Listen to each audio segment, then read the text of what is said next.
जय हिंद बच्चों मैं अजय कुमार वाराणसी उत्तर प्रदेश से आपके अपने चैनल नव शिक्षण पे स्वागत करता हूँ। बच्चों कुछ प्रश्न हैं जो कि मुझे कमेंट सेक्शन में प्राप्त हुए हैं। ये केजीएफ रॉकिंग स्टार यस हैं जिन्होंने एक प्रश्न विज्ञान का भेजा है। ऐसे आज के वीडियो में मैं आपको गणित के प्रश्न बताने जा रहा हूँ। ठीक है, तो सवाल इनका कर लें। दो प्रश्न थे, एक अनामिका सिंह का एक इनका है। तो दो प्रश्न बताने के बाद मैं कुछ और इम्पॉर्टेंट प्रश्न आपको बताऊंगा जो परीक्षा में आ सकते हैं। ठीक है, सवाल आपके सामने है। एक लड़का 100 न्यूटन, ये n से न्यूटन होता है बच्चों, ये बल का मात्रक है, के द्वारा गाड़ी को खींचता है। गाड़ी पर कार्यरत घर्षण बल 20 न्यूटन है। घर्षण बल को बच्चों फ्रिक्शन फोर्स कहते हैं। ठीक है, फ्रिक्शन फोर्स कहते हैं। तो गाड़ी को गति प्रदान करने वाले बल का मान होगा। तो देखिए ये मतलब एक सिंपल कॉन्सेप्ट वाला क्वेश्चन है जैसा मुझे लग रहा है जो इन्होंने सवाल भेजा है। फ्रिक्शन होता है क्या, बस इसको आप समझिए। मान लीजिए कि आप चल रहे हैं या कुछ कर रहे हैं, तो चप्पल के नीचे जो ज़मीन लगी रहती है वो भी क्या करता है कि हमें एक फ्रिक्शन देता है। जैसे अगर मान लीजिए हम इधर को चल रहे हैं, ठीक है, फ्रिक्शन फोर्स हमेशा उल्टी दिशा में काम करता है, ये याद रखिएगा। तो इसकी वजह से ही देखिए क्या होता है। अगर मैं बोलूं कि अगर आप एक मिट्टी वाली रोड पे चल रहे हैं, रोड पे चल रहे हैं और आप बर्फ़ पे चल रहे हैं या पानी पे चल रहे हैं, अंतर क्या है? बर्फ़ और पानी पे अंतर क्या है कि यहाँ पर जो घर्षण बल है या जो फ्रिक्शन फोर्स है वह कम लगता है। कम लगने की वजह से ही क्या होता है, हम फिसल जाते हैं। कोई भी आप मान लीजिए गेंद है, कोई भी गेंद है, आपने ऐसे फेंक दिया, अगर कोई भी फ्रिक्शनल फोर्स घर्षण बल नहीं है तो ये बच्चों बॉल रुकेगी ही नहीं, ये लगातार चलती रहेगी, लगातार चलती रहेगी। तो सोचिए घर्षण बल का अच्छा योगदान भी है, कुछ नेगेटिव योगदान भी है। ठीक है, तो अब उस पर डिटेल में न जाते अब हम सवाल पे आते हैं। तो उल्टा काम करता है। तो यहाँ पर क्या है, मान लीजिए कोई गाड़ी है, ठीक है, ये मान लीजिए गाड़ी है, ठीक है, इस पर बल लगाया जा रहा है, इधर से धक्का लगाया जा रहा है 100 न्यूटन का। ठीक है, घर्षण बल क्या कर रहा है, उल्टा काम कर रहा है। कितना कर रहा है, 20 न्यूटन का। तो पूछ रहा है कि मतलब तो गाड़ी को गति प्रदान करने वाले बल का क्या मान होगा। बस हमें क्या करना है, इसको माइनस कर देना है। 100 में से 20 माइनस कर दीजिए तो कितना आ जाएगा, 80 न्यूटन। इस हिसाब से देखिए आसान सा सवाल था, केवल हमें कॉन्सेप्ट इसमें जानना था कि कैसे इस सवाल को हमें आगे बढ़ाना है। देखिए एक दूसरा सवाल है कि रागिनी की वर्तमान आयु उसके विवाह के आयु का 9/7 गुना है। ध्यान दीजिएगा, Ragini age is 9/7 times of the age of his marriage, जबकि उसके विवाह को 8 वर्ष हो चुके हैं। ऑलरेडी 8 years है पास्ड फॉर हर मैरिज। इस समय उसके पुत्र की आयु उसके विवाह की आयु का 1/4 है। The age of his son is 1/4 of the age of his marriage. पुत्र की आयु क्या होगी, what is the age of his son. तो यहाँ पर ये सवाल है, तो इसको कैसे करेंगे। ये अच्छा सवाल था इसलिए मैंने लिया क्योंकि थोड़ा सा कंफ्यूजिंग वाले वर्ड्स हैं इसमें। देखिए जब भी इस तरह की चीज़ें हों, जिसका बोले उसी का आपको मान ले लेना है कि वह x है। यहाँ पर क्या बोला है, रागिनी की वर्तमान आयु उसके विवाह के, यहाँ पे भी देखिए पुत्र का दिया हुआ है उसके विवाह के, तो विवाह को ही आप क्या ले लीजिए, x मान लीजिए कि विवाह के समय उसकी आयु कितनी थी, x वर्ष थी। ठीक है, आप इसको 7x भी ले सकते हैं लेकिन उससे आपको कंफ्यूजन होगा, तो मैं सिंपल ले चल रहा हूँ कि उसकी आयु कितनी थी, x थी। तब अब रागिनी की, ध्यान दीजिएगा, तब रागिनी की इस समय कितनी हो गई। रागिनी का क्या कर रहा है, रागिनी की वर्तमान आयु उसके विवाह के समय आयु का, तो विवाह के समय आयु कितना है, x है। विवाह के समय आयु का कितना है, 9/7 है। तो 9/7 ये इसकी देखिए हो गई रागिनी की उम्र। ठीक है, तो इसको हम कैसे लिख सकते हैं, x को बाद में कर लें ताकि हमें अच्छा मतलब सही दिखे और हम सवालों को हल कर सकें। 9/7x। अब ये कह रहा है जबकि उसके विवाह को 8 वर्ष हो चुके हैं। तो अभी जो है विवाह के 8 वर्ष भी हो चुके हैं और साथ में 9/7 गुना भी है। तो ये जो है 9/7x जो है वो किसके बराबर है, उसके विवाह के 8 वर्ष हो चुके। तो 8 उसके जो विवाह की आयु हमने x मानी थी, उसमें हम क्या करेंगे, 8 को जोड़ देंगे। अब इसको हम हल करते हैं तो 9/7x माइनस एक्स बराबर 8। x को हम इधर ले आ रहे हैं तो माइनस हो जाएगा, तो इसको हम एलसीएम ले लें तो ये कितना हो जाएगा, 7 नीचे आया, ऊपर हो गया 9x माइनस 7x बराबर 8। तो कितना हो गया, 9 में से 7 घटा दीजिए, कितना आ जाएगा 2x बटे 7 बराबर 8। ठीक है, यही हुआ। अब हम क्या करेंगे, 2x बराबर क्रॉस मल्टीप्लाई का नियम लगाएंगे, 7 को 8 से गुणा कर देंगे। ठीक है, तो ये 7 और 8 अभी रहने देते क्योंकि 2 से अभी हमें भाग करना है। तो 2x बराबर 7 गुणे 8, फिर लिख दे रहा हूँ 2x बराबर 7 गुणे 8। x को अकेला करने के लिए 2 को क्या करेंगे, नीचे ले जाके भाग कर देंगे, क्रॉस मल्टीप्लाई कर दीजिए, 2 1 2 2 4 8। तो x कितनी ले गई, विवाह के समय उसकी आयु कितनी थी, 28 वर्ष थी। ठीक है, विवाह के समय की आयु अब हमें मिल गई 28 वर्ष। सवाल अब क्या पूछ रहा है कि पुत्र की आयु, उसके पुत्र की आयु उसके विवाह के समय की आयु की 1/4 है, तो पुत्र की आयु क्या होगी। तो पुत्र की आयु क्या होगी, उसके विवाह के समय का 1/4, 28 का 1/4, 4 1 4 4 7 28, तो कितना आया, 7 वर्ष। तो मुझे उम्मीद है ये सवाल आपको समझ में आ गया होगा। ठीक है, अब आइए कुछ गणित के महत्वपूर्ण प्रश्नों को मैं कराता हूँ। इस सवाल में देखिए, इस संख्या का क्यूब रूट यानी कि घलमूल निकालना है।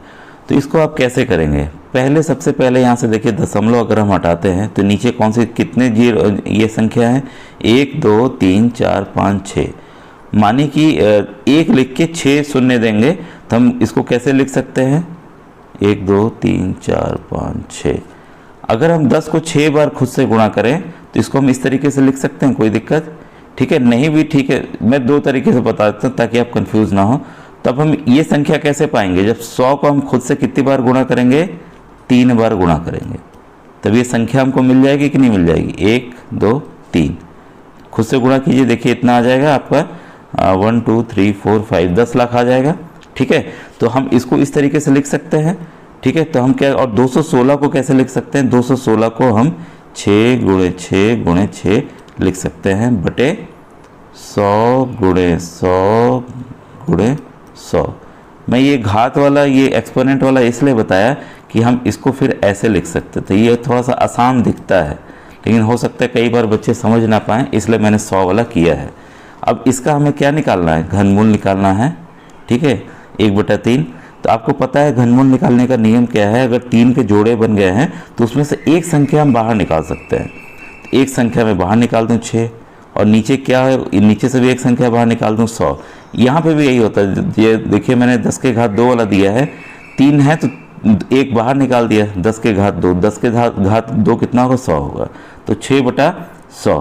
तो इसको दशमलव में बदल दें, 6 है, कितना जीरो है, 2 जीरो है, तो इधर से दशमलव लगा दें, 1 ये 2, देखिए तुरंत ये दशमलव लग गया, भाग देने की आवश्यकता भी नहीं पड़ी।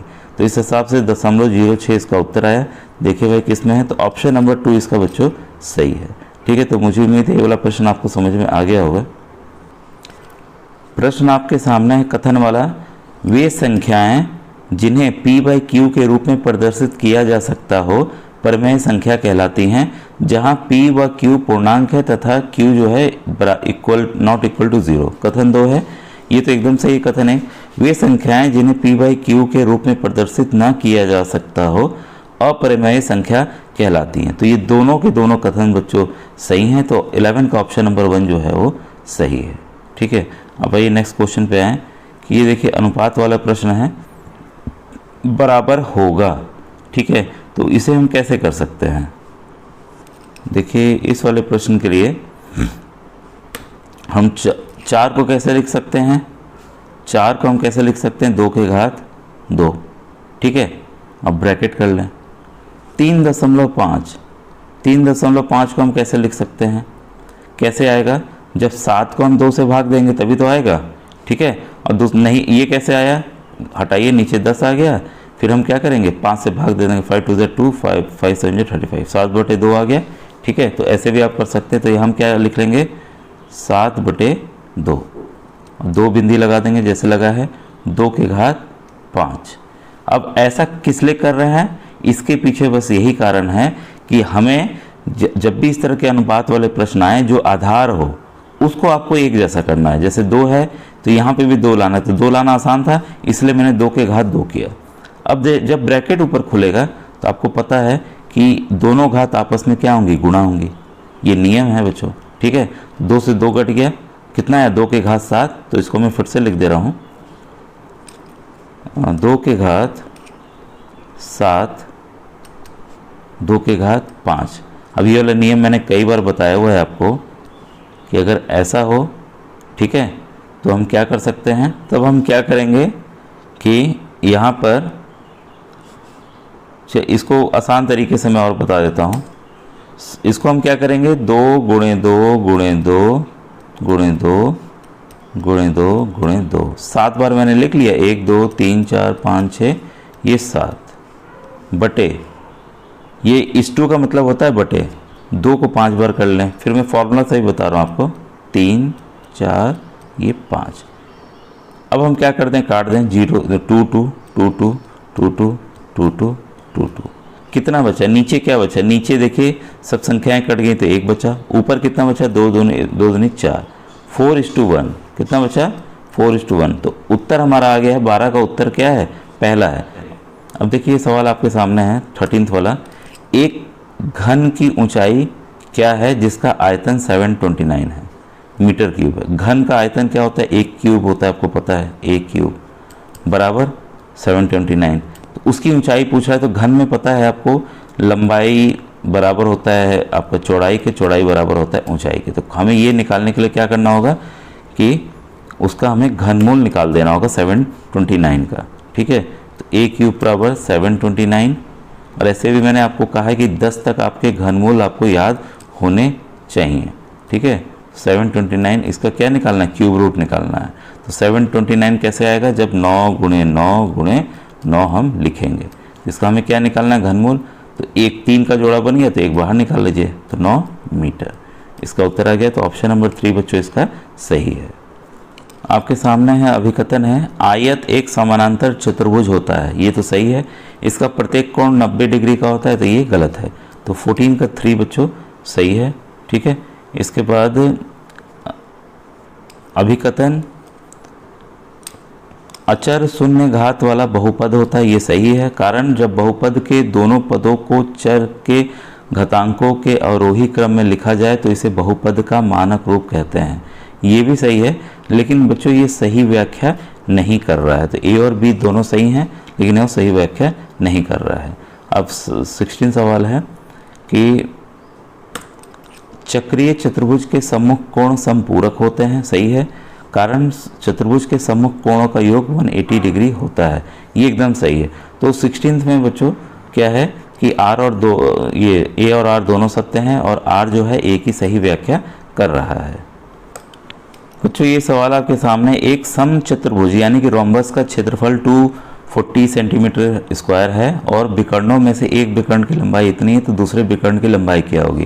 तो ये देखिए डायरेक्ट फॉर्मूला बेस है, तो मैं आपको ज़्यादा इधर नहीं घुमाऊंगा, आपको बताता हूँ डायरेक्ट। ये रोम्बस है, मान लीजिए ये रोम्बस है, इसके डायगोनल D1 ये D2 है, एक D1 एक D2 है, डायगोनल यानी कि विकर्ण, ठीक है। तो उसका फॉर्मूला होता है D1 क्षेत्रफल का, ये फॉर्मूला क्षेत्रफल का। तो क्षेत्रफल कितना आपका दिया है, 240 दिया हुआ है, एक विकर्ण दिया हुआ है 16, ठीक है। तो हम इसको क्या कर लें, एक को हम 16 मान लें, ठीक है। 2 से काट दिए, 2 8 जा 16, तो D2 कितना हो गया 240, ठीक है, बटे 8, तो कितना हो जाएगा ये आपका 8 3 जा 24 30, तो 30 आपका सेंटीमीटर इसका दूसरे विकर्ण का लंबाई होगी। तो इसका ऑप्शन नंबर दूसरा बच्चों सही है।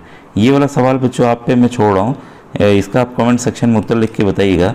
एक वर्ग तथा एक आयत के परिमाप बराबर हैं, यानी कि इनके the perimeter of square and rectangle are equal, यदि उनके क्षेत्रफल क्रमशः ए और बी हैं, if the area of square and area of rectangle, ये एरिया ऑफ रेक्टेंगल है, एरिया ऑफ स्क्वायर है, ठीक है।